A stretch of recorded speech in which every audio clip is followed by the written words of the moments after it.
ராயபுரத்தில் முடிசூடா மன்னனாக இருந்ததாகவும் பாஜகவுடன் கூட்டணி சேர்ந்ததால் மட்டுமே தான் தோற்றுவிட்டதாக முன்னாள் அமைச்சர் ஜெயக்குமார் தெரிவித்துள்ளார்.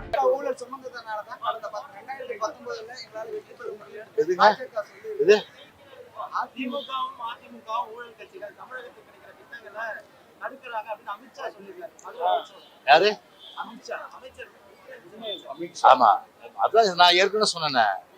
மகா உத்தமர்கள் இவங்க, உத்தம புருஷன்கள். அதாவது உத்தம புருஷன்கள் சொல்றதெல்லாம் வேத வாக்கு. 16,000 கோடி எப்படி வந்து சொல்லுங்க. நாங்க தான் சொல்றோமே, நீங்க ஊழல் செஞ்சா வழக்கு போடுங்க, சும்மா வாய்க்கிலேயே பேசாதீங்க. நாங்க எதையும் பேச பண்ண தயாரா இருக்கோம். சும்மா வந்து வாய் சொல்லு வீரராக இருக்கக்கூடாது. நீங்க வந்து 16,000 கோடி எப்படி தேர்தல் பத்திரம் வாங்கினீங்க, அதை முதல்ல சொல்லுங்க. 1 கோடி 2 கோடினா பரவாயில்ல, 16,000 கோடி என்ன விளையாட்டா? எத்தனை கம்பெனி கொடுத்து எதுக்காக கொடுத்தாங்க, என்ன எதிர்பார்ப்பு கொடுத்தாங்க, நீங்க என்ன செஞ்சீங்க, நாட்டு மக்கள் சொல்லுங்க. அதை சொல்றது வக்கில்ல. இவங்களோட கூட்டணி வச்சுதாங்க எங்க ஆட்சியே போச்சு. இல்லைன்னா நான் ஜெயிச்சிருப்பேங்க.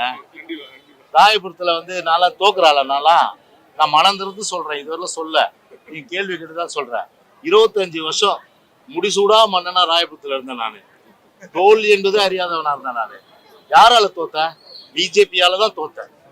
பிஜேபி இல்லைன்னா நான்லாம் நேரம் சட்டமன்றத்துக்கு போயிருக்க வேண்டிய ஆளு. பிஜேபி இருக்கிறதுனால என் தொகுதியில ராயபுரத்துல 40,000 சிறுபான்மையின மக்கள், 40,000 ஓட்டு, இஸ்லாமியர் கிறிஸ்தவர்கள்.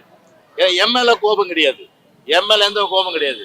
அப்போவே என்கிட்ட சொன்னாங்க, என்ன சொன்னாங்க, சார் பிஜேபி கழட்டி விட்டு வருங்க. நான் சொன்னேன், வேஸ்ட் லக்கேஜ் தான், வேற என்ன பண்றது, சமயம் வரும்போது கழட்டி விட்டு நீங்க கவலைப்படாதீங்க. அதே மாதிரி நேரம் வந்தது, கழட்டி விட்டாச்சு. அது வேஸ்ட் லக்கேஜ், இனிமே தேவையில்லை.